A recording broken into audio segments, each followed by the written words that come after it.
Sabi na nga ba nandito ka lang at hinihimas na naman ang alaga mong manok.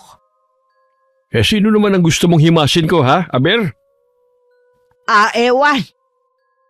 Ano bang kailangan mo? Bakit mo ko hinahanap? Itatanong ko lang sana kung ano masasabi mo sa nobyo ng anak natin. Ano sasabihin ko? Hindi naman ako maikisama. Si Camila naman.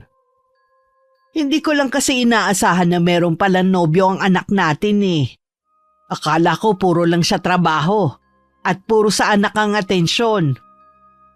Mabuti nga't dinadala niya rito sa bahay kaysa kung saan lang sila nagtatagpo. Hindi porket may anak sa pagdadalagang anak natin, hindi na siya karapat dapat irespeto. Mukha naman magalang yung lalaki at engineer pa. Ano kaya ang nagustuhan niya sa anak natin? Parang minamalit mo naman yata ang anak natin May tinapos din naman si Camila. Pareho silang edukado. Hindi naman sa ganon. Kasi nga binata yung si Benjo at ang anak natin may anak na. Hindi mo naman maiaalis sa akin na mag-alala na baka hindi siya seryosohin nung lalaki. Yun bang inaalala mo? Hindi pa naman sila mag-asawa May panahon pa para kilalanin nila ang isa't isa. Hindi naman sa ayaw kong mag-asawa ang anak mo. Natatakot lang ako para sa apo natin. Babae pa naman. Kung sakali na mag-aasawa na nga si Camila, kakausapin natin siya na maiwan dito ang apo natin. Tama. Dito lang dapat sa atin ang apo natin. 5 buwan pa lang kami ni Benjo. Pero may 1 taon din siyang nanligaw sa akin. Kahit kami na ayoko pa rin pakampante sa kanya. Kaya naman kanina ko lang siya ipinakilala sa mga magulang ko. Priority ko talaga ang kapakanan ng anak ko simula pa lang. Kaya natagalan pa bago ako nagdesisyon na pumasok sa isang relasyon. May ginagawa ka ba anak? Pwede bang pumasok dito sa kwarto nyo? Pasok po, Nay. Nagtutupilan naman po ako ng mga damit namin ni Sofia. May kailangan po ba kayo? Gusto ko lang kasing makipagkwentuhan sa'yo Tsaka syempre, mag-uusisa na rin tungkol kay Benjo. Ano po ba ang gusto ninyong malaman tungkol sa kanya? Okay lang ba sa pamilya niya ang relasyon nyo?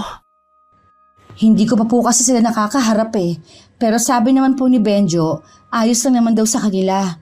Mababait naman daw po ang mga magulang niya at mga kapatid. Sa kanilang 5 magkakapatid, si Benjo po ang panganay at siya din po ang sumusuporta sa 3 pa niyang kapatid na nag-aaral sa kolehiyo. Mukha naman siyang mabait at magalang. Marunong siyang sumagot sa amin. Napapabilib nga ako lalo na ang tatay mo. Mukha kasi siyang matalino. Matalino nga po talaga yun si Benjo. Kaya nga po sa kanilang magkakapatid, siya daw po ang paborito ng nanay niya. Mayaman ba ang pamilya nila? Hindi po, Nay. Parang katulad lang din po ng buhay natin sila. Sariling sikap para mapag-aral ang mga anak. Mabuti nga po tayo. Wala nang nag-aaral maliban kay Sofia Oo nga pala. Sa pasukan grade 7 na ang anak mo. Ano, sa private mo pa rin ba papapasukin? Oo naman po, Nay. Kaya ko naman Gusto ko po hanggang makatapos siya ng pag-aaral sa magandang eskwelahan magtapos ang anak ko. Napag-usapan nga namin ng itay mo na kung sakali na mag-aasawa ka, hindi ka naman namin pipigilan. Nasa hustong gulang ka na rin naman para magdesisyon sa bagay na yan. Ang sa amin lang naman kung maaari dito na lang sa amin si Sofia.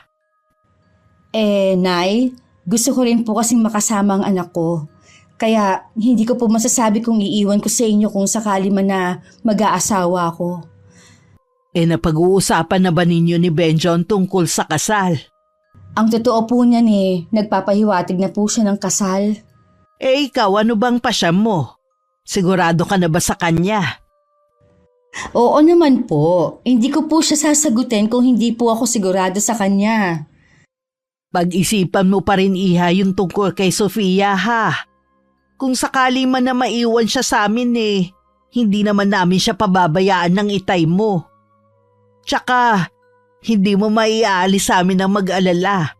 Dahil nga hindi naman niya tunay na ama si Benjo. Matagal pa naman po ako mag-aasawa. Tsaka na lang po natin yan pag-usapan. Depende rin po kasi yan sa sitwasyon at usapan namin ni Benjo. Sige, hindi na kita aabalahin pa sa ginagawa mo. Lalabas na muna ako.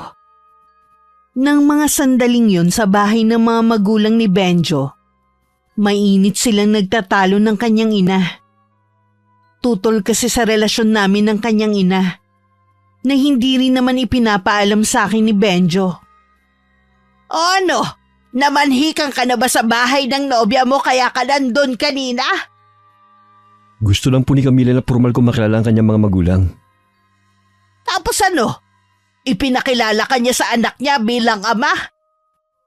Wala pong ganun na nangyari. Kung alam ko lang na sa babaeng may anak ka lang magkakagusto hindi na sana kita pinaaral. Sayang lang ang gastos namin sa'yo ng ama mo. Sana po, Nay, kilalanin niyo muna si Camila. Hindi naman po niya kasalanan na hindi siya pinanugutan ng ama ng kanyang anak. Paano kasi pinag-aral ng mga magulang paglalandi ang ina at upag? Kaya tuluyan na pala niya. Sa kabila naman po na nangyari sa kanya, nakapagtapos pa rin siya ng pag-aaral. Aba, dapat lang naman. Ano pang ipagmamalaki niya kung hindi pa siya nakapagtapos? Disgrasyada na nga siya. Huwag niyo naman pong husgahan ang buo niyang pagkatao dahil sa isa niyang pagkakamali. Mula po noon, hindi na siya nakipagrelasyon pa. Sa trabaho at sa anak na lang niya siya nag-focus. Hindi ka nakakatiyak dyan, iho. Mabubuntis ba agad siya kung hindi siya makate? At saka hindi naman kayo lagi magkasama. Paano ka nakakatiyak na maliban sa'yo wala na siyang iba? Mas higit ko pong kilala si Camila. Mabuti po siyang babae. Ibig bang sabihin yan susuwayin mo na kami ng tatay mo? Hindi naman po sa ganun. Kaya lang po nasa tamang edad na po ako para pumili ng kakasamahin ko sa buhay. Hoy Benjo, baka nakakalimutan mo. Hindi ka pa tapos sa obligasyon mo sa mga kapatid mo. Alam ko naman po yun, Nay. Huwag po kayo mag-alala. Kahit mag-asawa na po ako, tuloy pa rin ang suporta ko sa kanila hanggang sa makatapos sila. Mabuti na yung malinaw sa'yo. Hindi porke nakatapos ka na, kakalimutan mo na kami. Dapat lahat ng kapatid mo makatapos para mataas ang tingin sa atin ng mga tao. Bakit po ba lagi na lang ang sasabihin ng ibang taong mahalaga sa inyo? Hindi naman sila nagpapakain sa atin. Importante sa akin ang magandang reputasyon ng pamilya natin. Kaya oras na iuwi mo dito ang babaeng yon at malaman ng ibang tao na disgrasyada, ano na lang ang mukhang ihaharap natin? Kung ano po ang mukha ko ngayon, yun ang ihaharap ko sa kanila. Wala po akong pakialam sa sasabihin nila. Ikaw yun. Paano naman kami ng tatay at mga kapatid mo? Kung ayaw niyo po na putulin ko ang sustento sa inyo, huwag na lang po kayo makialam sa personal kong buhay. Ano? Aba, Benjo, bumalik ka rito! Dahil sa babaeng yun, natuto nang sumagot ang anak ko. Tinalikuran pa ako. Hindi pa nga ako tapos magsalita Isang beses sa isang linggo kung magkita kami ni Benjo. Nang araw na yun, kapansin-pansin ng pagiging walang imik niya. Napansin ko na baka pagod lang siya sa trabaho. Kung pagod ka na, pwede naman tayo umuwi na lang. Ha? Ay, hindi. Kararating lang natin dito. Alis na kagad tayo. Kanina ko pa kasi napapansin na wala kang imik May problema ba sa trabaho? Walang problema sa trabaho. Mula nang ma-promote ako, dumami man ang obligasyon ko. Masaya naman ako Kung hindi sa trabaho, malamang sa pamilya mo. Ang totoo niyan, nasasakal na ako sa amin. Kung hindi ko na naiisip ang mga kapatid ko, baka matagal na akong umalis sa amin. Tungkol ba sa nanay mo? Oo. Buong buhay ko kasi wala na akong ginawa kundi sundin siya. Para bang hindi na matapos-tapos ang obligasyon ko sa kanya at sa pamilya namin. Sabi mo nga, ikaw na lang ang inaasahan nila. Kung napapagod ka na, pwede mo naman limitahan ang pagbibigay sa kanila o di kaya bigyan mo ng pangkabuhayan. Ginawa ko na yan dati, wala rin nangyari. Puro ng reklamong natatanggap ko. Mas gusto kasi ni inay na tanggap lang ng tanggap eh. At wiran niya kasi, tapos na sila sa pagtatrabaho para sa amin. Yung isang kapatid mo ba hindi nagbibigay? Hindi eh. Katwiran niya kasi, siya naman ang nagpaaral sa sarili niya. Kaya wala siyang obligasyon sa mga magulang namin. Sana naman kapag napagtapos mo na yung 3 mong kapatid, sila naman ang tumulong sa mga magulang nyo. Nangako naman sila sa akin na kapag nakapagtapos na sila, aakuin naman nila ang obligasyon ko sa pamilya namin. Gusto ko na rin kasi mag-ipon. Sa laki ng sahod mo, dapat kahit papaano may ipon ka. Kung sakaling may emergency, may madudukot ka. Sisikapin ko na makapagtabi kahit papaano. Basta kapag merong bumabagabag sa'yo, nandito lang ako para makinig sa'yo.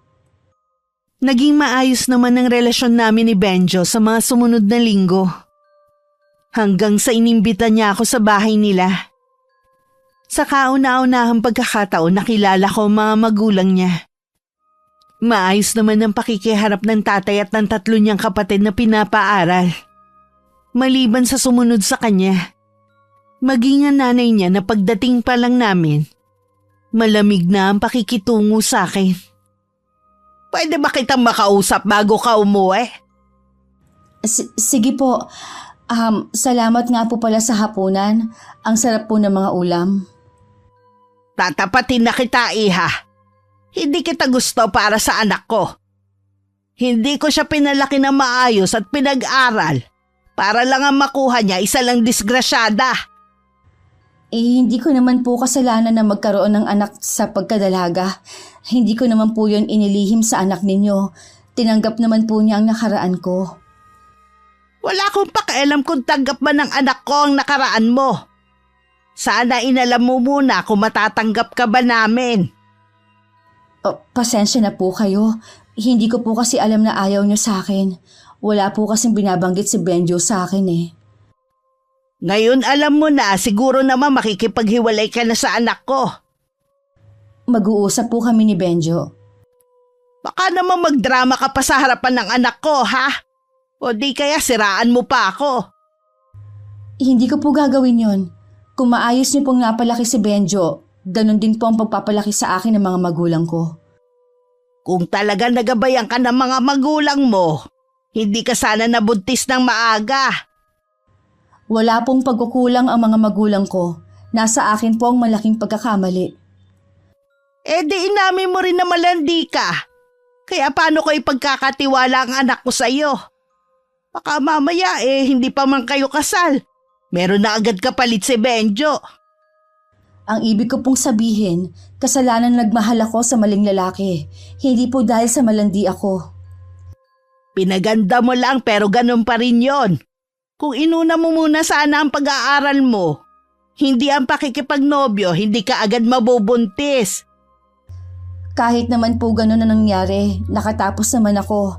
Nakabawi naman po ako sa mga magulang ko, sa mga sakripisyo nila sa akin.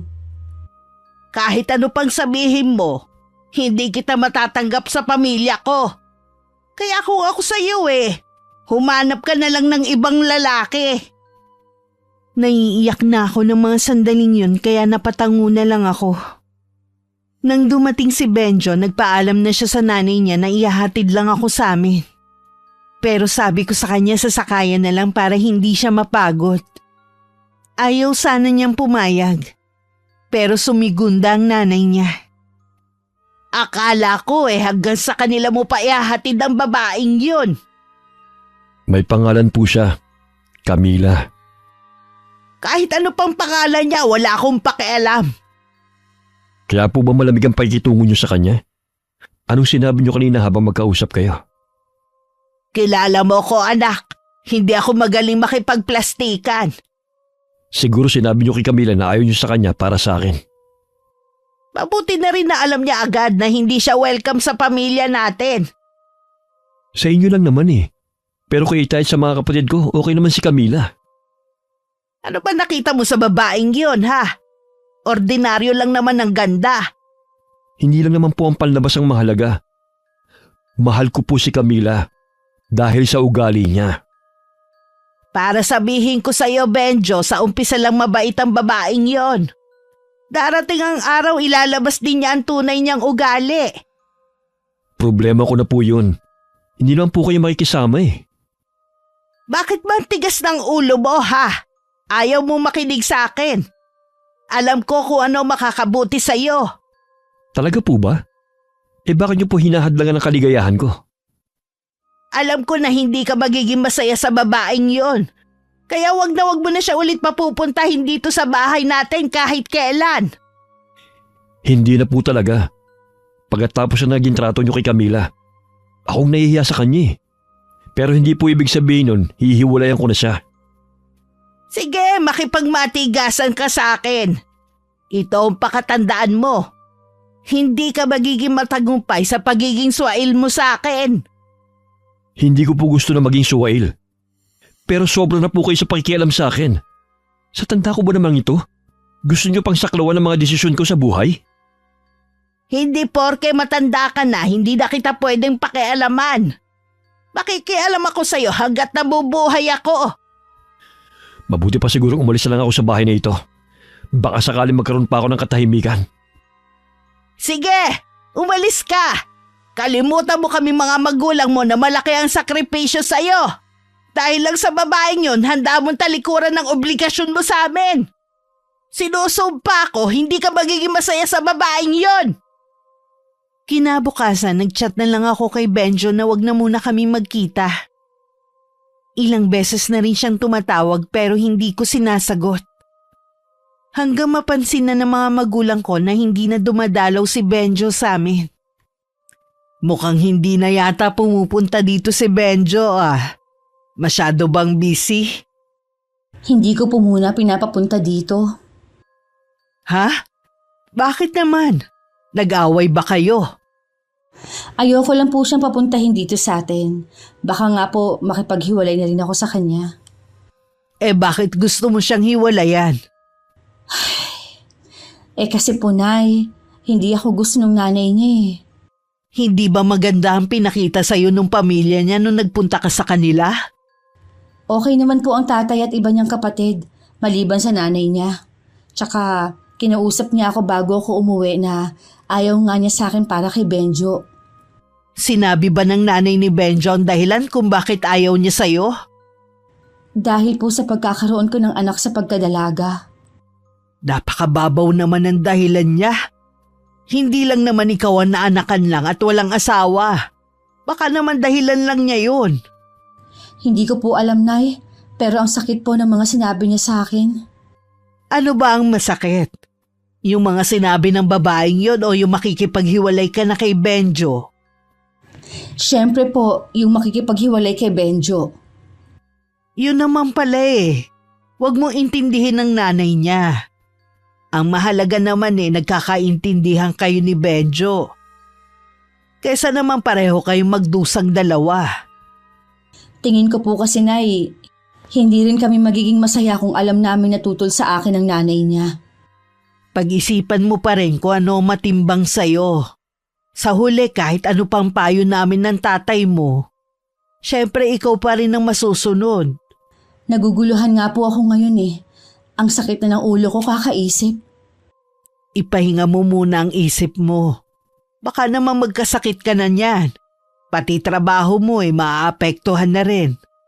Opo, Nay. Medyo gumaan na nga po ang pakiramdam ko ngayon dahil nailabas ko na ang sama ng loob ko. Ikaw naman kasi. Nandito naman kami ng tatay mo. Hindi ka man lang nagsasabi. Kung hindi pa kita inusisa hindi ko pa malalaman na may problema ka. Ayoko lang po kasi na mag-alala pa kayo sa akin eh.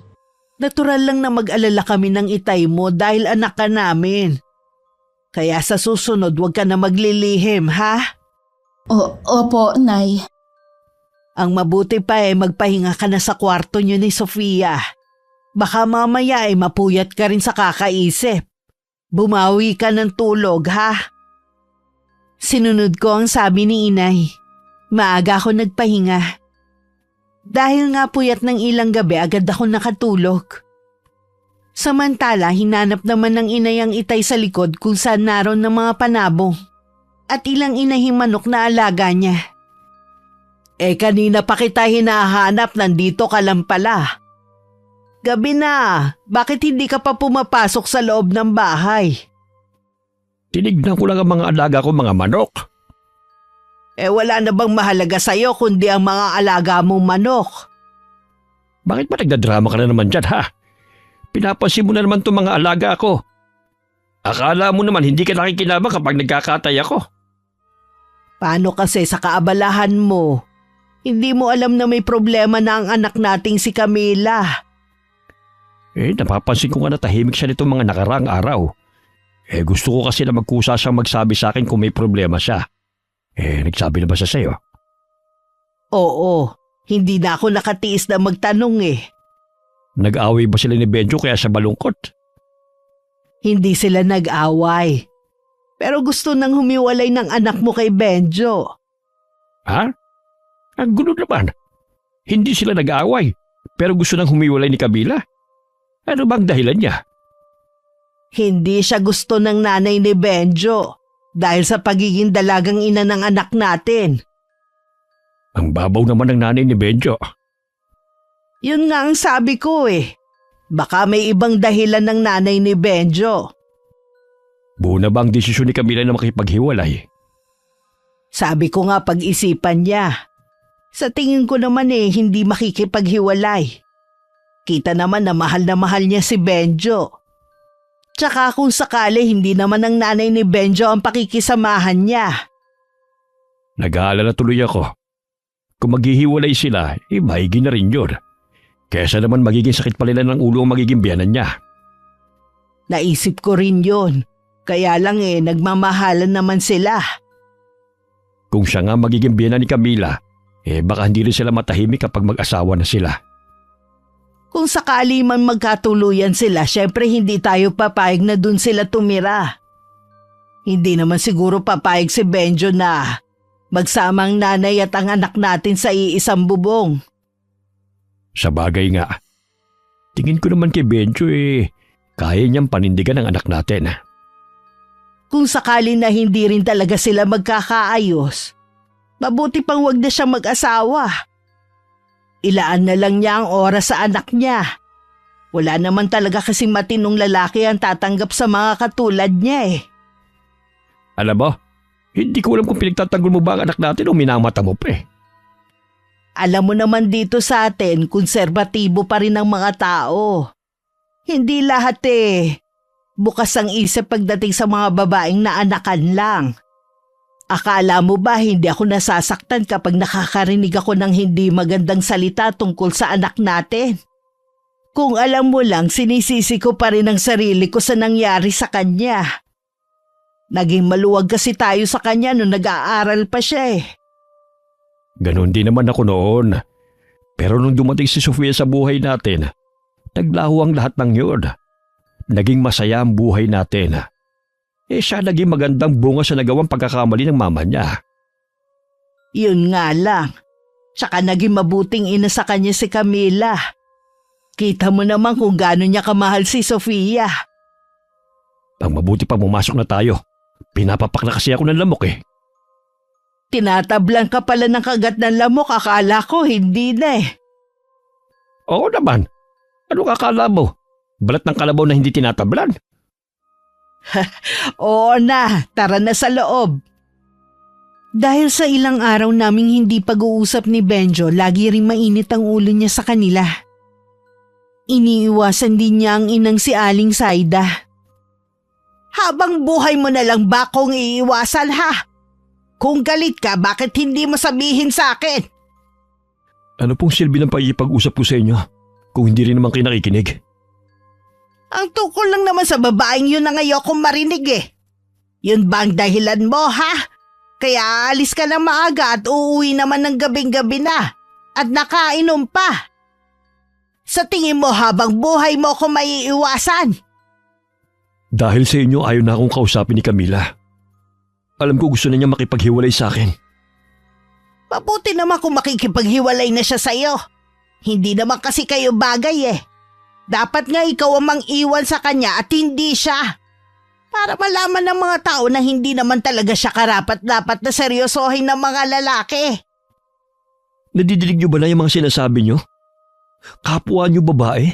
Sinasabihin niyo ng ganyan? O bakit? Tama lang naman ang sinasabi ko Malandi ang babaeng yun kaya naanakan lang. Sa tingin mo kaya dapat siyang seryosohin? Kahit ano pa pong sabihin niyo, mahal ko si Camila. Kapag itinuloy mo ang pakikipagrelasyon mo sa babaeng yun, sisirain mo lang ang reputasyon mo. Titulado kang tao, papatol lang sa may anak. Kayo lang ang kilala ko na konserbatibo ko no, pero matinding manglahit ng kapwa. Sayang lang ang regular niyong pagpunta sa simbahan, Nay. Pati itong mga santo sa bahay na lagi niyong dinadasalan. Napaka-ipokrita niyo naman. Wala kang karapatang pagsalitaan ako ng ganyan. Anak lang kita!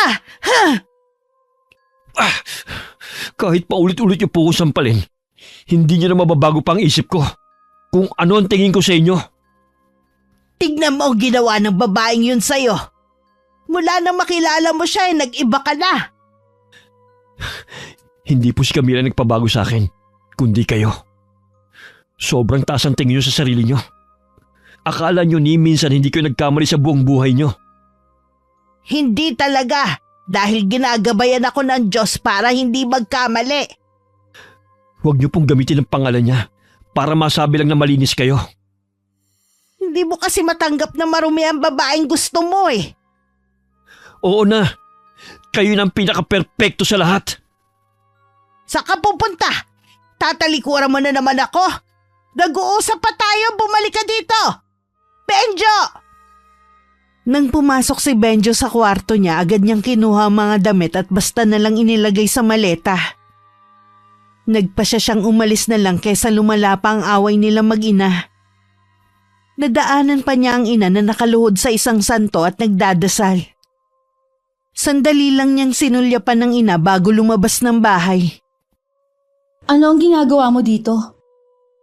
Hindi ko na matiis na hindi ka makita Tsaka, meron din ako sasabihin sa'yo. Ano naman ang sasabihin mo? Umalis na ako sa amin. Ha? Paano naman ang pamilya mo? Tuloy pa rin naman ang pagsustento ko sa kanila Walang magbabago. Ano bang dahilan kung bakit ka umalis sa inyo? Lagi kasi kami nagtatalo ni inay Wala nang katahimikan sa bahay na yan. Dahil ba sa akin kaya kayo lagi nag-aaway? Sorry Camila. Kahit anong gawin ko, hindi ka talaga magustuhan ni inay. Alam ko naman yun Kaya mas mabuti nang tapusin na natin ang relasyon natin. Hindi ako papayag. Kaya nga umalis na ako sa bahay dahil ikaw ang pinipili ko. Ayoko rin na masaya nga tayo. Nasasaktan mo naman ang nanay mo. Sumusobra na rin kasi siya Tingin niya sa akin bata na pwede pa niyang kontrolin. Subukan mo ulit makipag-ayos sa nanay mo. Gagawin ko naman yun. Sa ngayon gusto ko man lang maranasan mamuhay mag-isa. Tsaka, sasamantalahin ko na rin ang pagkakataon na ito para yayain ka magpakasal na tayo. Ano? Naiisip mo pa talaga yan? Nagkakagulo na nga sa inyo. Baka mapilitan na rin si inay na tanggapin ka kapag kasal na tayo. Kung sakali man napapayag ako, gusto ko tanggap na ako ng nanay mo bago tayo magplano. Nasa tamang edad na rin naman tayo para lumagay sa tahimik Tama naman Kaya lang nga, gusto mo bang ikinasal nga tayo? May hindi naman masaya sa ginawa natin. Okay lang kaya kung yayayain kita magsama na muna habang nagpaplano pa tayo? Kailangan ko munang hingi ng opinyon ng mga magulang ko sa bagay na yan. Nakatira ako sa poder nila kaya tama lang na tanungin ko muna sila. Wala namang problema sa akin. Igagalang ko rin na magiging desisyon nyo. Kinausap ko ang mga magulang ko tungkol sa sinasabi ni Benjo na magsama na kami sa iisang bubong. Alam ko na hindi sila papabor, pero gusto ko rin marinig ang opinyon nila. Bakit hindi kasal ang inaalok ni Benjo sa'yo? Kasal po ang una niyang inaalok sa akin, kaya lang po tumanggi ako. Parang ang hirap po kasi magpakasal tapos hindi naman pabor sa akin ang nanay niya. Kapag ba nag-live-in kayo, matatanggap ka na ng nanay niya? Alam ko po na hindi pa rin.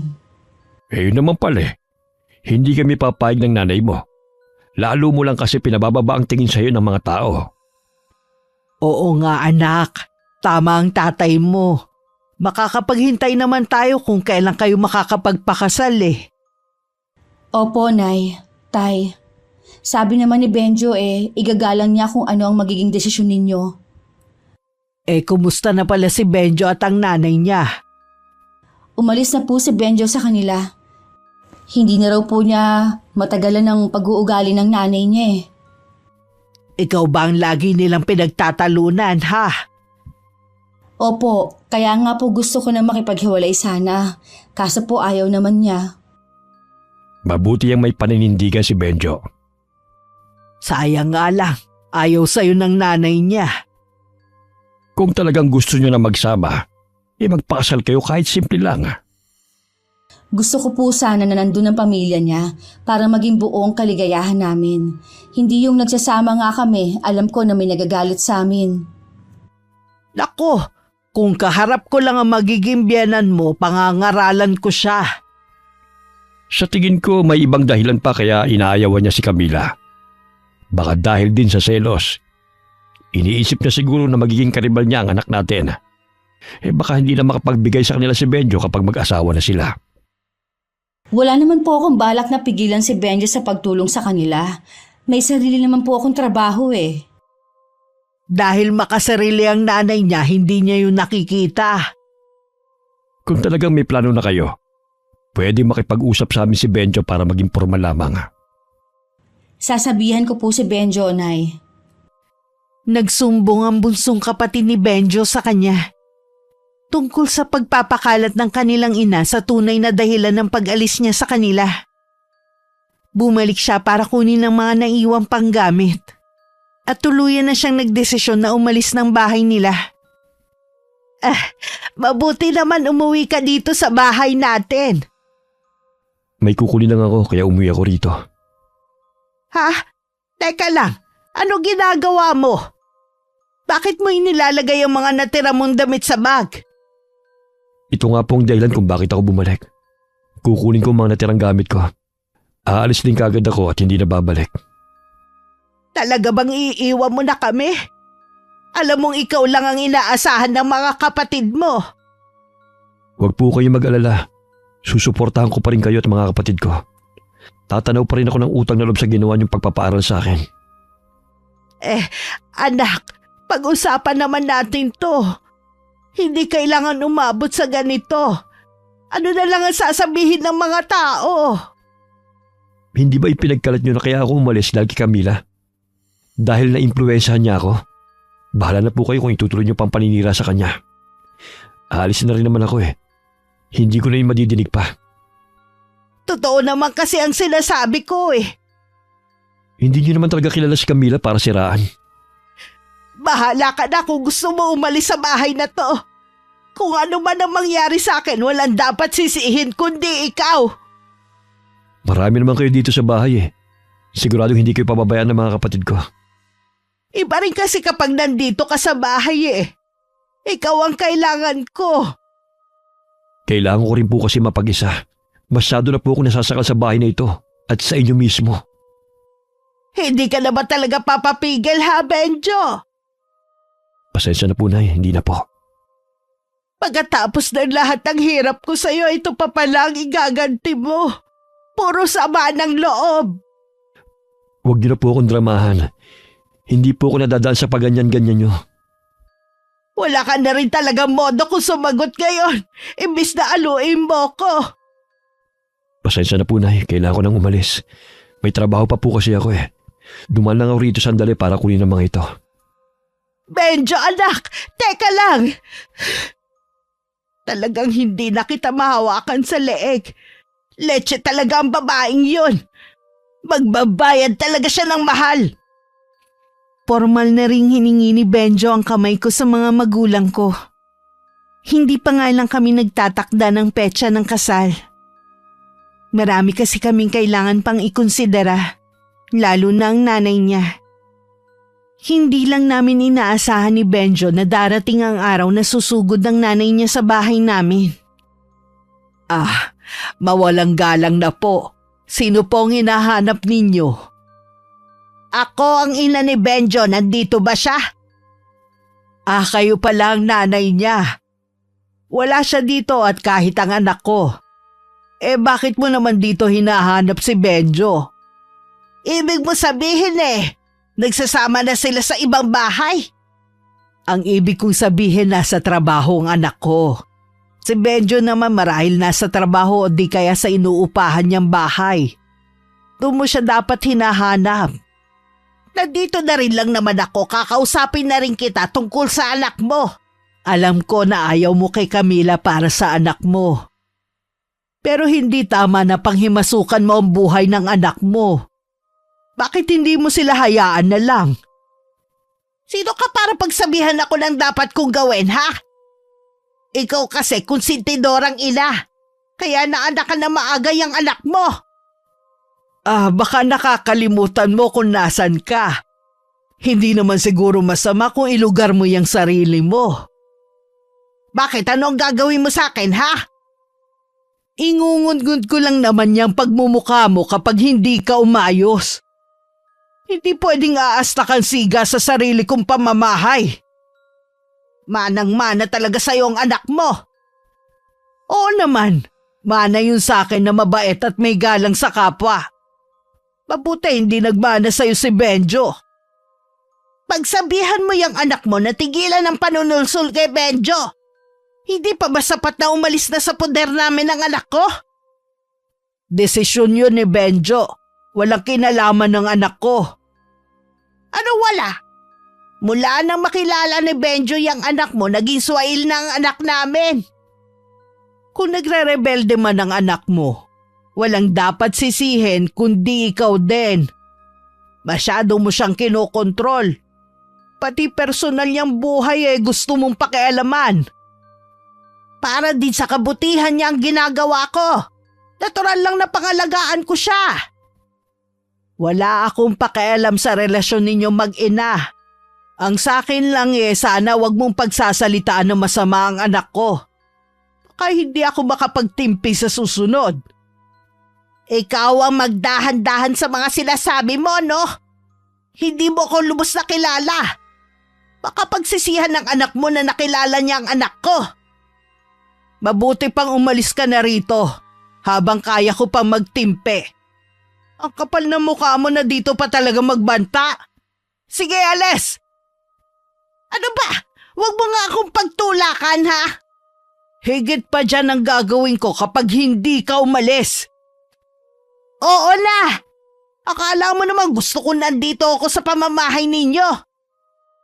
Muntik pang magpang-abot ang itay at si Aling Saida. Galit na galit pa rin ang inay habang palakad-lakad sa loob ng bahay nang madatnan siya ng itay. Sino kaaway ba't para kang toro na sumising-asing dyan? Mabuti naman dumating ka na, Dante. Galing dito ang nanay ni Benjo. Ha? Ano daw ang kailangan? Di hinahanap ang anak niya.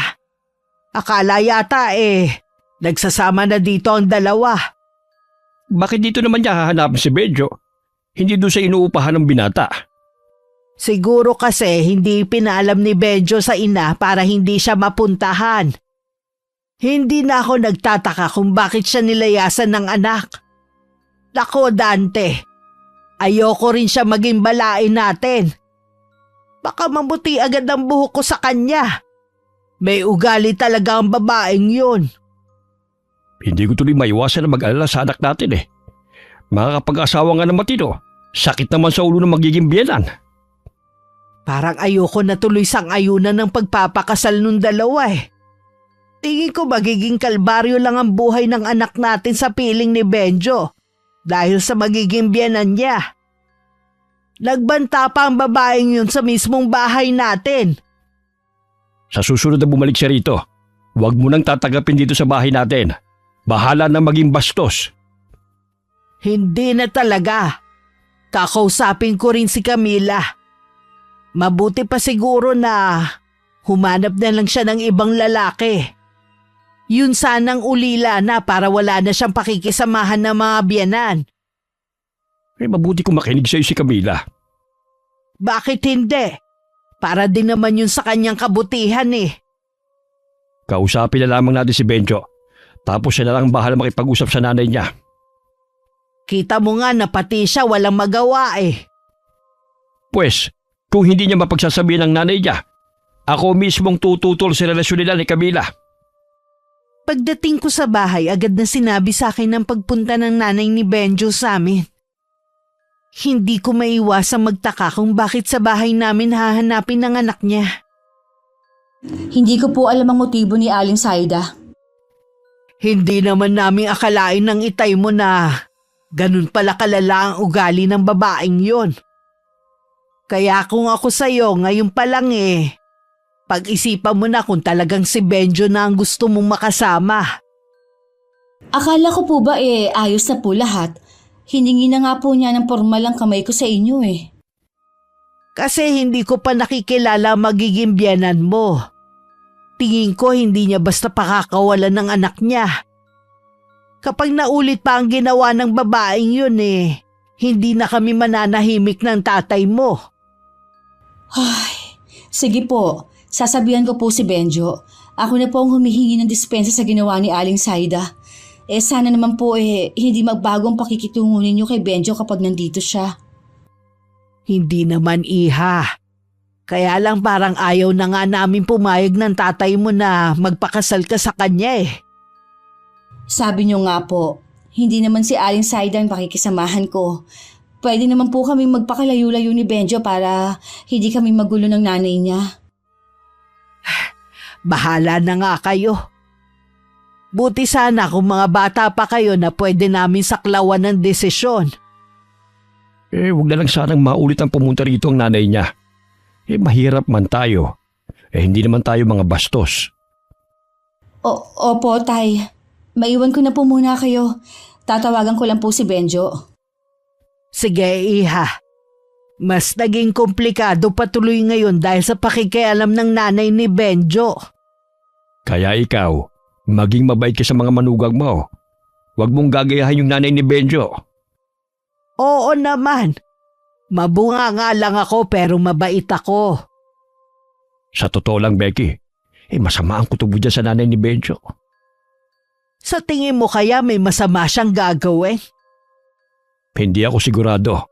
Pag uwi ko kasi dito sa bahay, may namoy ako na masangsang na amoy. Parang sa isang may dugong mangkukulam.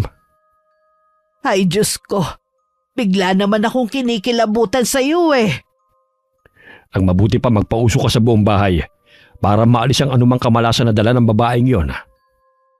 Tinawagan ko si Benjo at sinabi ko ang pagpunta ng nanay niya sa amin.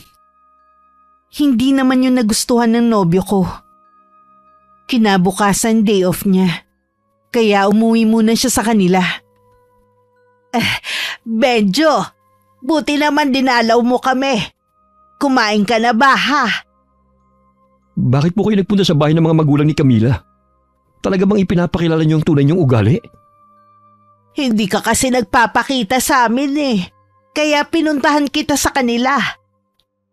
Alam niyong abala ako sa trabaho. Pwede niyo naman akong tawagan Ayaw mo naman kasi kung kausapin Lahat naman po ng pangangailangan niyo dito sa bahay binibigay ko. Ano pa ba ang kulang? Ang gusto ko umuwi ka na rito sa bahay. Tapos ano po? Araw-araw niyo kong susumbatan? Dahil ayokong iwan si Camila?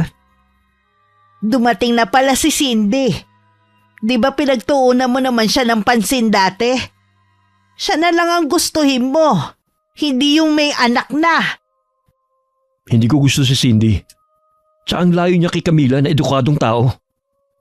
Kaya niyo lang yata gustong babae yun dahil may pera sila. Alam ko mapapabuti ka kay Cindy. Hayaan na naman po kayo Ipipilit niyo na naman ang gusto niyo.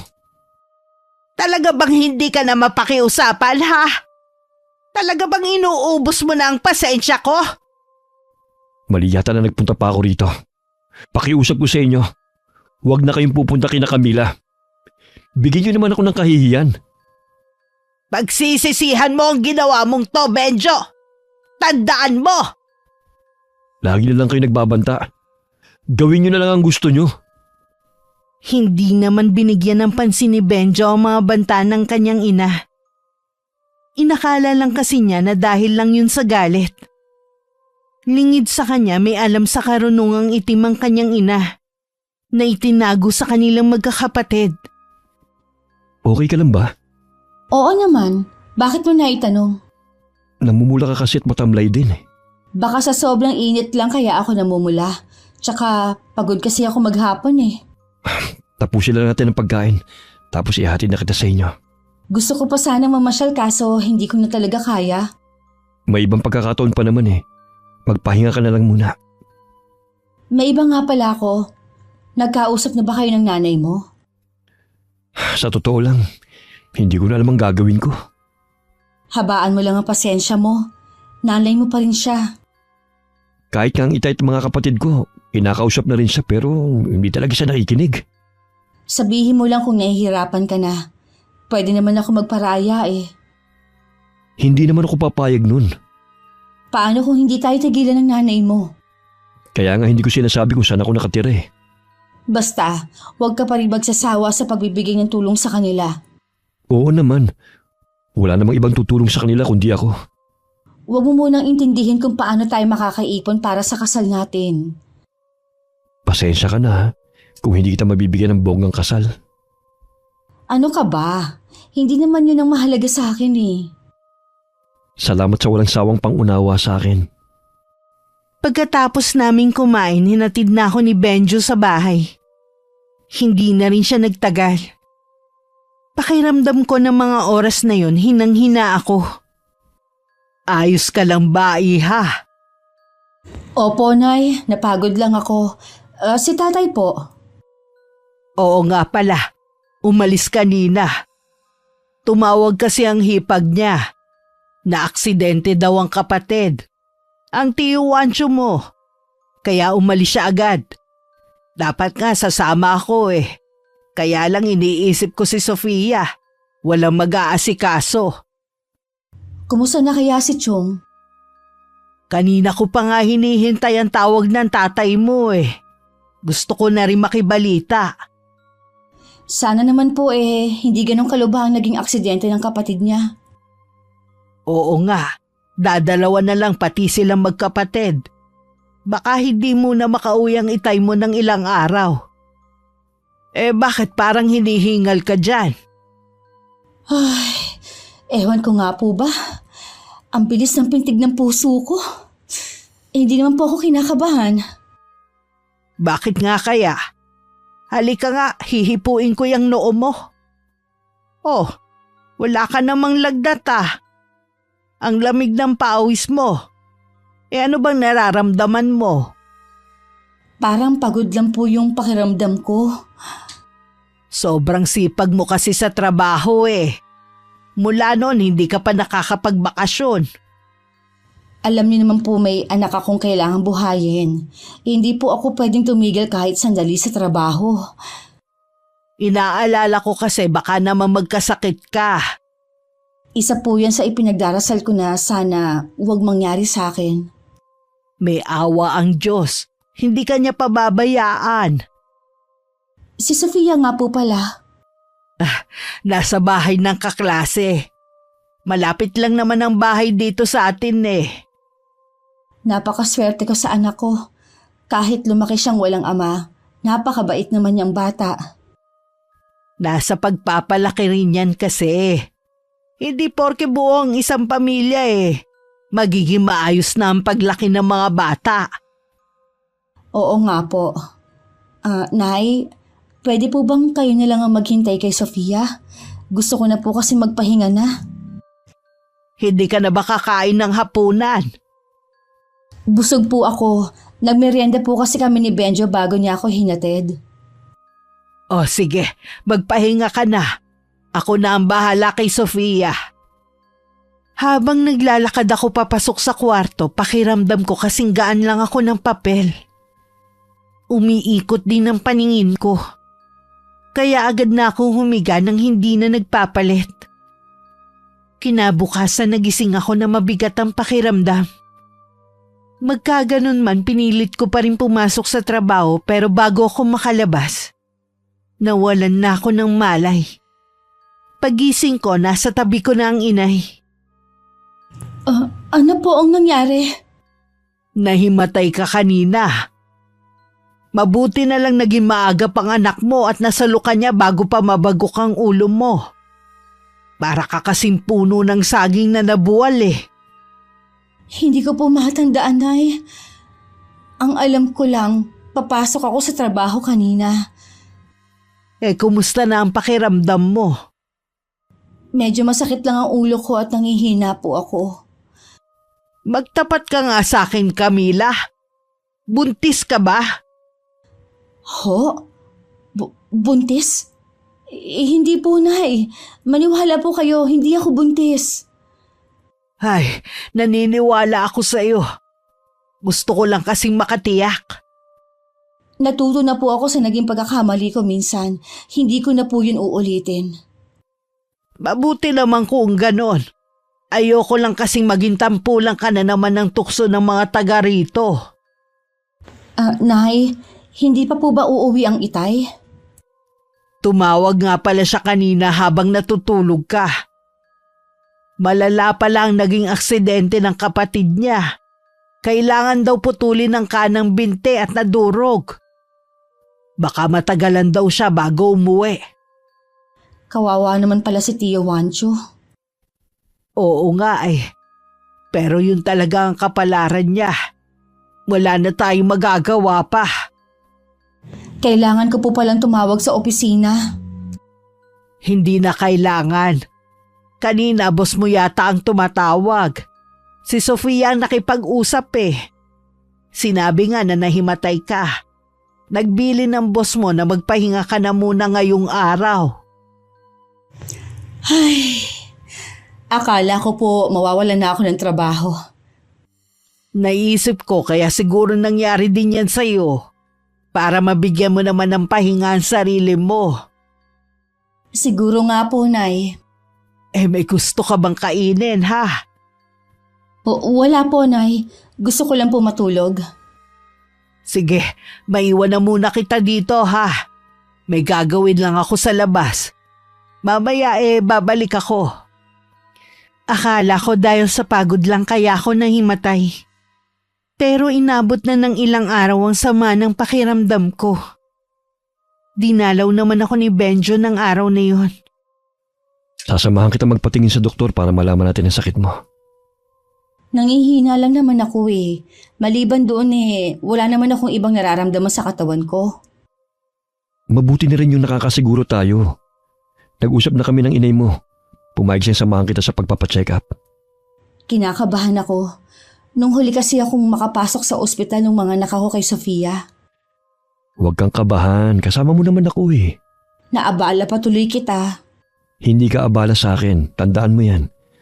Tsaka para hindi na rin nag-aalala ang nanay at ang anak mo sa'yo. Sige na nga. Gusto ko na rin kasi makapasok sa trabaho eh. Baka kapasok ka rin, huwag kang magmadali.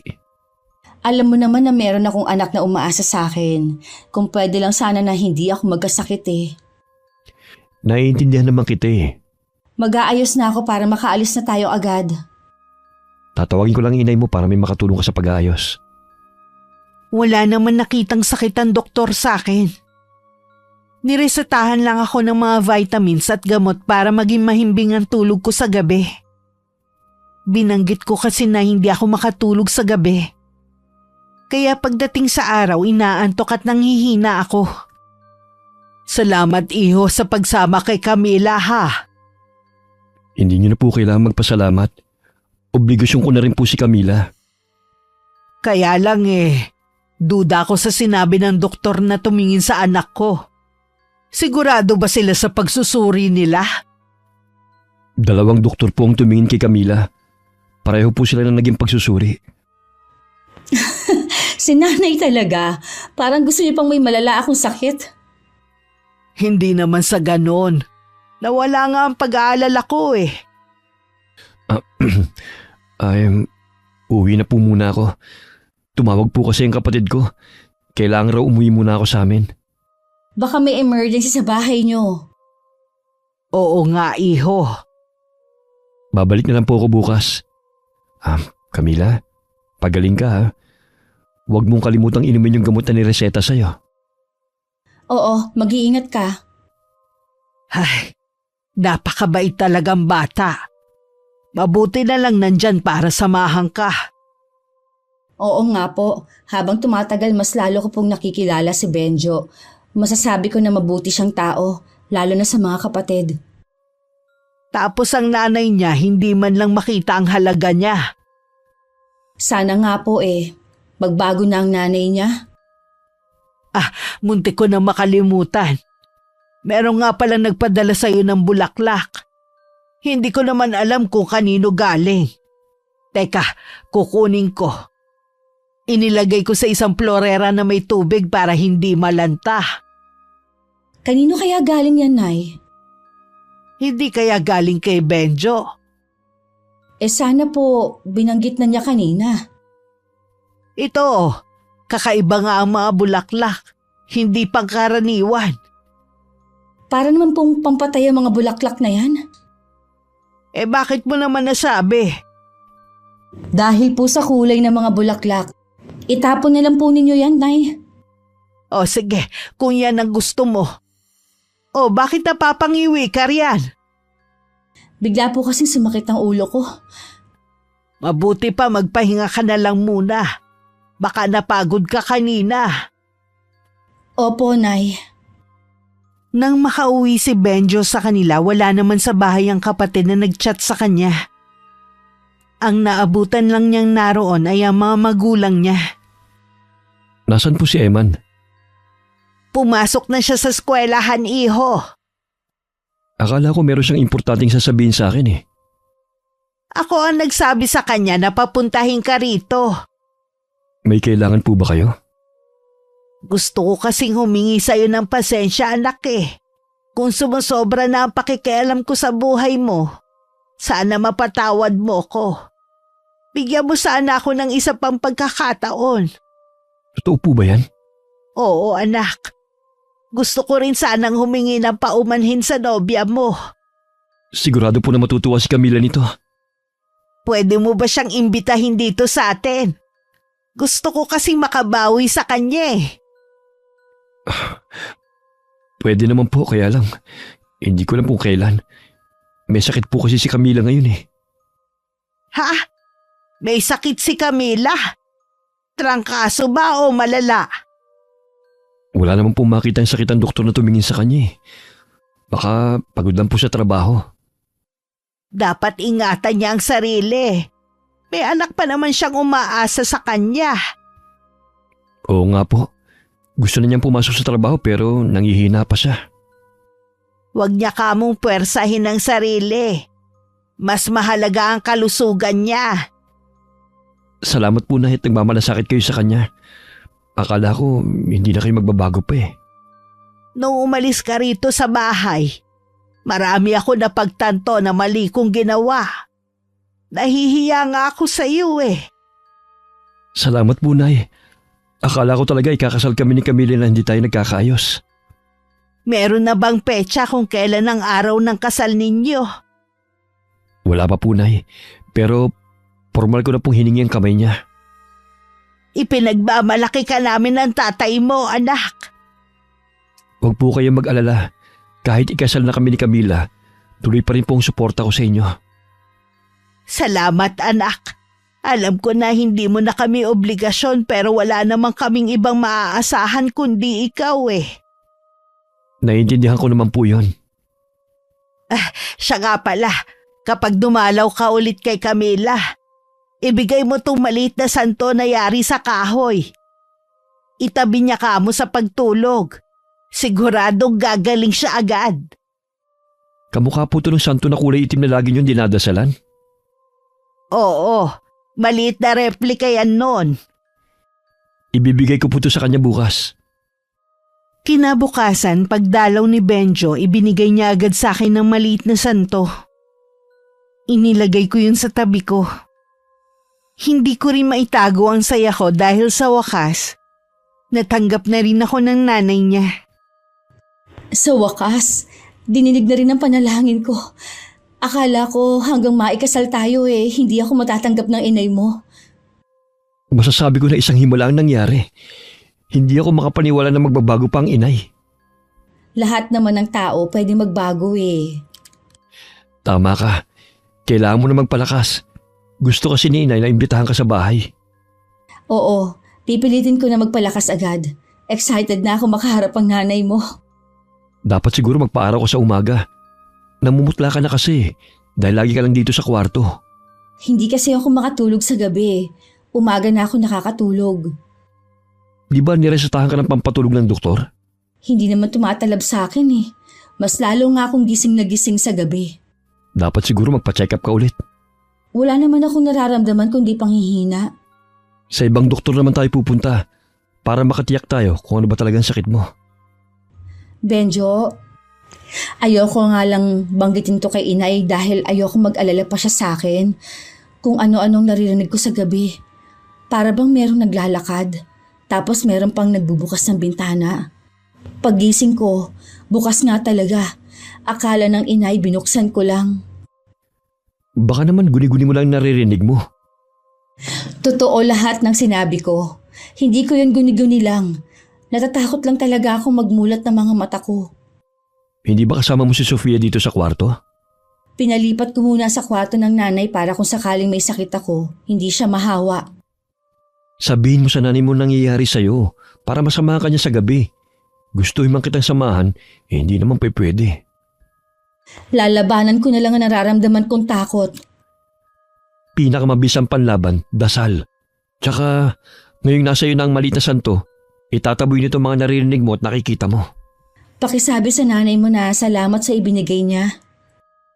Akala ko makakatulog na ako ng mahimbing sa gabing yun. Pero nagkamali ako. Mas nadagdagan pa ang mga naririnig ko. May itim na imahe din ako nakikita na nakatayo sa may bintana. Bigla ko naisip na baka siya ang nagbubukas ng bintana sa kwarto ko. Kinabukasan pinilit kong bumangon at lumabas. Gising ka na pala, iha. Maayos na ba ang pakiramdam mo? Nangihina pa rin po. Saan po kayo galing? Sa labas, kinausap kasi ko ng mga kapitbahay natin eh. Tinatanong ko sino daw yung nakabelong itim na nakatayo sa may bintana ng kwarto mo. Sabi ko baka ikaw lang kako. Pinagpipilitan ba naman na hindi ikaw? Mas marunong pa sila sa akin. Kung ganun, totoo pala talagang nakita ko. Meron ka bang sinasabi, iha? Wala po, Nay. Nabanggit pala ni Benjo na sasamahan ka ulit niya magpa-check up sa day off niya. Tsaka nabanggit din niya na nagbago na raw ang nanay niya. Tanggap ka na raw bilang manugang. Oo nga po, sayang nga lang may sakit pa ako ngayon. Iniimbita kasi niya akong pumunta sa kanila eh. Sa totoo lang duda pa rin ako sa nanay niya. Baka kasi nagbabait-baitan lang siya para bumalik sa bahay nila si Benjo. Kaya ikaw huwag ka masyadong magtiwala ha. Si nanay talaga, imbis na matuwa nagdududa pa talaga. Hindi mo ko masisisi dahil na rin sa ipinakita niya noon. Naniniwala po ako na nagbago na ang nanay niya. Sige, kung yan ba ang tingin mo Nay, kailan po uuwi ang itay? Baka matagalan pa. Hindi ko nga masabi sa kanya ang kalagayan mo Baka kasi mag-alala lalo. Huwag niyo lang po banggitin. Ayoko makadagdag pa sa alalahanin niya. Teka, gusto mo na bang kumain? Mamaya na lang po. Nay, pwede po bang samahan niyo ako sa gabi sa kwarto? Hindi po talaga kasi ako makatulog O sige, kaya na naman mag-isa ni Sofia sa kwarto Akala ko dahil katabi ko ang inay makakatulog na ako. Pero nagkamali ako. Pareho kaming hindi na nakatulog. Lahat ng nararamdaman ko nararamdaman din ni inay. Ano ba meron sa kwarto mo ha? Sino yung nakaitim sa may bintana? Baka yun ang nakikita ng mga kapitbahay natin. Ngayon lang naman po nangyari to. Mula nang magkasakit ako, Nay. Ilang gabi na akong binabagabag. Bakit ngayon mo lang sinabi? Ayoko po kasi mag-alala kayo sa akin eh. Kaya lang natatakot na rin ako lalo't may nakita ang mga kapitbahay natin sa kwarto ko. Wala pa naman ang tatay mo rito. May alam kasi siya sa mga ganitong kababalaghan eh. Sa gabi lang naman po ako nakakaranas ng kababalaghan eh. Tatawagan ko ang itay mo mamaya at pauuwiin ko na siya rito. Habang wala po ang itay, pwede po bang dumito muna si Benjo? Mabuti pa nga. Hindi naman natin kasi pwedeng asahan ng iba mong kapatid eh. Dahil pamilyado na rin. Inaalala ko lang po yung sasabihin ng mga tao. Huwag mo nang isipin ang sasabihin nila. Ang importante may makakasama tayo dito sa gabi. Akala ko pa naman makakatulong ang santo na bigay ni Aling Saida. Santo? Nasaan? Patingin nga ang sinasabi mong santo. Kukunin ko muna yung sinasabi mong santo. Ay, nakuha niyo na po ba? Oo, ito lang naman ang nasa higaan mo eh. Teka lang ha, masipat ngang mabuti. Bakit nga pala kulay itim ito? Hindi ko po alam pero nabanggit po ni Benjo na may malaking santo sa kanila na yan ang replika.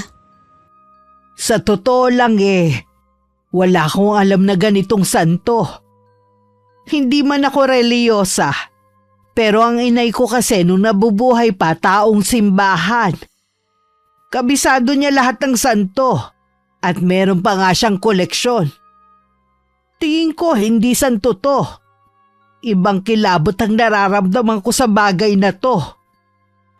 Kung ganoon, ano po yan? Tsaka bakit naman po magsisinungaling si Aling Saida? Hindi ko alam kung ano ang motibo niya. Sa ngayon ilalabas ko muna ang bagay na to. Inilabas muna ng inay ang maliit na santo. Inilagay niya yun malayo sa bahay namin. Pinakiusapan ko rin si Benjo na samahan kami ng gabing yun. Si inay hanggang gabi tinatawagan ng itay pero hindi niya makontak. Numala rin ang lagay ko ng gabing yun. Ang sakit ng buo kong katawan. Parang pinipiga din ang dibdib ko. Mabuti pa siguro dali na kita sa ospital. Hindi mo siya maaaring dalhin sa ospital. Bakit naman po? Nahihirapan na po si Camila. Hindi siya mapapagaling ng doktor. May palagay na kasi ko kung ano nangyayari sa anak ko. Ano pong ibig niyo sabihin? Hintayin na lang natin ang asawa ko. Siya na ang bahala kay Camila. Kaya mo pa bang sakit na nararamdaman mo? Oo, hintayin na lang natin ang itay. Hindi ko pala nabanggit sa'yo. Magaling siya manggamot. Ganun ba? Ano kaya ang sakit mo? Hindi ko rin alam pero tingin ko, wala naman talaga akong sakit eh. Iho, may itatanong sana ako sa'yo. Ano po yun, Aling Becky? Talaga bang tanggap na ng nanay mo si Camila? Oo naman po. Katunayan nga po, gustong imbitahan ng inay si Camila sa bahay namin. Nay, ang sakit ng mga binti. Diyos ko, namamaga ang mga binti mo. Dalhin na po natin siya sa ospital. Baka kung mapano si Camila. Maghintay pa tayo hanggang bukas. Hintayin pa natin ang tatay niya. Ano po ba kasing iniisip niyo sakit ni Camila? Bakit ayaw niyo siyang dalhin sa ospital? Kung tama ang hinala ko, hindi doktor ang magpapagaling sa kanya. Kaya lang po... Magtiwala na lang tayo kay inay. Tutulman si Benjo, sinunod pa rin niya ang kagustuhan ni inay. Hindi lang pananakit ng buong katawan ko ang iniinda ko. Lumabas na rin kasi ang mga butlig-butlig sa balat ko. Para yung bulutong tubig. Mas mahapdi at masakit ang mga yon. Kanina wala pa ito ha. Bakit ngayon naglabasa na sa mga balat mo? Gusto niya sigurong maghirap ako sa sakit. Ha? Hindi kita maintindihan. Kung hindi mo na kaya ang sakit, sabihin mo lang at dadali na kita sa ospital. Bahala na magalit ang inay mo sa akin. Kaya ko pang tiisin ang nararamdaman ko. Sabi ng inay, pauwi na ang itay. Kung pwede ko lang sanang akuin ang nararamdaman mo, ginawa ko na. Nahihirapan din ako na makita ka sa ganyang kalagayan. Nasa tabi lang kita, sapat na sa akin. Naamoy mo ba yun? Amoy kandila ang buong paligid. Nagsindi ba ang nanay mo? Hindi. Kapag ganitong oras talaga, nag-aamoy kandila dito sa kwarto ko. Para bang merong nag-oorasyon. Pasensya ka na ha. Hindi ko kayo maintindihan ng nanay mo sa mga pinapahiwatig niyo eh. Hintayin na lang natin ang pagdating ng itay. Magpahinga na muna. Babantayan na lang kita. Ayoko na matutulog ako tapos ikaw namimilipit sa sakit. Subukan mong matulog. Sabi ng nanay mo lagi kang puyat. Sige, ipipikit ko lang ang mga mata ko. Baka sakaling makatulog ako. Kahit parang minamartilyo ang ulo ko, pinipiga ang mga kasukasuan, pinilit ko pa rin matulog. Gusto na talaga kasing pumikit ng mga mata ko. Ilang sandali pa nakatulog na nga ako. Iniwan ako sandali ni Benjo nang makita na malalim na ang aking paghinga. Si Camila. Nakatulog na po siya. Ay, salamat naman kung ganon. Aling Becky, ano po ba talagang sakit ni Camila? Walang sakit ang anak ko. Binigyan lang siya ng sakit. Ho? Paanong binigyan? Kinukulam si Camila. Kulam? Sino naman po kayang gagawa nun sa kanya? Talaga bang wala kang ideya kung sino ang may gawa nito sa anak ko? Wala po. Mabait po si Camila. Wala akong natatanda na nagkwento siya na may nakaaway siya sa trabaho. Wala talaga siyang makakaaway sa trabaho. At maski dito sa lugar namin, tahimik lang ang anak ko eh. Ang may matinding galit lang po sa kanya dati, ang inay. Baka hanggang ngayon galit pa rin siya sa anak ko. Kung iniisip niyo po na ang inay ang kumukulam kay Camila, imposible po yun. Reliyosang tao pong inay ko. Katunayan nga po niyan, tuwing linggo nasa simbahan siya at marami din kaming santo sa bahay. Taong simbahan pala siya, pero ganun ang ugali niya. Hindi po perpekto ang inay pero hindi naman po siya masamang tao para kulamin si Camila. Malalaman mo rin balang araw kung anong tunay na pagkatao ng inay mo. Hindi umimik si Benjo. Ilang sandali lang may huminto na tricycle sa tapat ng bahay namin. Kalmadong pumasok ang itay, habang hawak sa isang kamay ang maliit na santong kulay itim. Agad siyang pumasok sa loob ng kwarto. Si Benjo naman nagpaalam na uuwi muna sa kanilang bahay. Pagdating sa kanila, naabutan niya ang kanyang ina na nagsasagawa ng orasyon. Habang hawak ang litrato ko at ilang hibla ng buhok ko. Totoo nga pala na ikaw ang kumukulam kay Camila.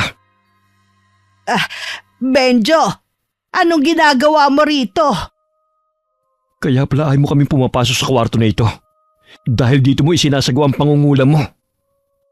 Hayaan mo akong magpaliwanag. Hindi na kailangan. Kitang-kita naman ang ebidensya. Paano nyo natin gawin yung kay Camila? Wala naman siyang ginagawang masama sa inyo Inaagaw ka niya sa amin. Ito lang ang paraan na naisip ko para hiwalayan mo siya. Buong akala ko tanggap nyo na siya.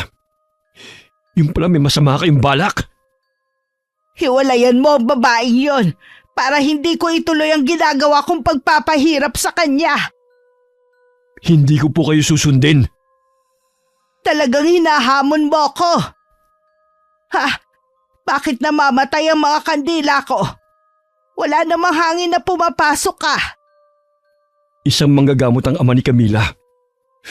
Umpisa pa lang, alam na nila na kayong nasa likod ng nangyayari kay Camila. Ano ka mo? Hindi ako naniniwala na may tatalo sa kapangyarihan ko. Tumigil na kayo. Pabayaan nyo na si Camila. Lintik! Namatay lahat ng kandila ko! Natalo ko! ibig lang pong sabihin, hindi kailanman magtatagumpay ang kasamaan laban sa kabutihan. Oo na, magsama na kayo ng babaeng yon. At huwag ka na magpapakita sa akin kahit kailan.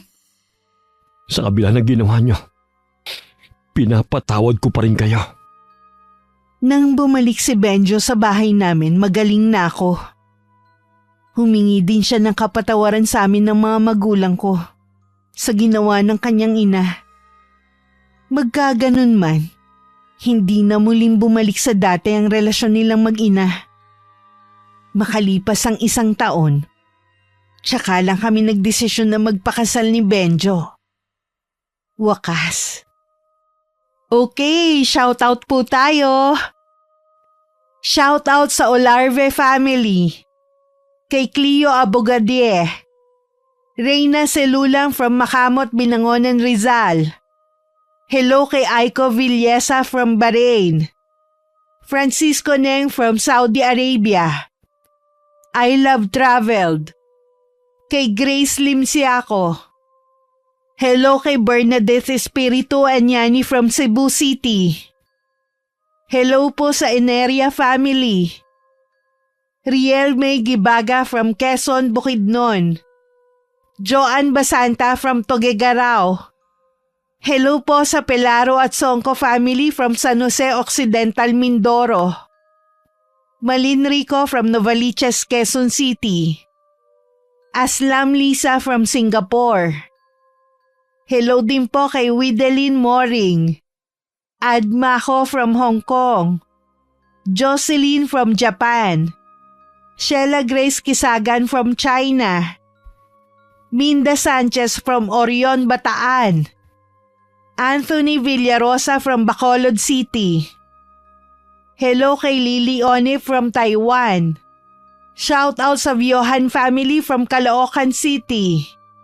Hilda de la Cruz from Morong, Rizal. Hello po sa De La Paz family from Muntinlupa. Kay Rera Sales from General Santos City. Lucy Indaya from Saudi Arabia. Dandy Panal from East Coast, Zamboanga. Hello kay Nasilda Mamado na laging nakikinig. Jessica Rojas from Kuwait. Hello po sa Pastor family from Nasugbu, Batangas. Mangyan Vlog 2019 from Riyadh, Saudi Arabia. Jane Ruiz from Riyadh, Saudi Arabia. Doris Estander. Hello kay Jayay from Saudi Arabia. Jonah May de la Serna from Polomolok, South Cotabato. Ruhen Unabia from Bacolod City. Willie Galvez from La Union. Farah Licious from Kuwait. Bella DMT from Kuwait.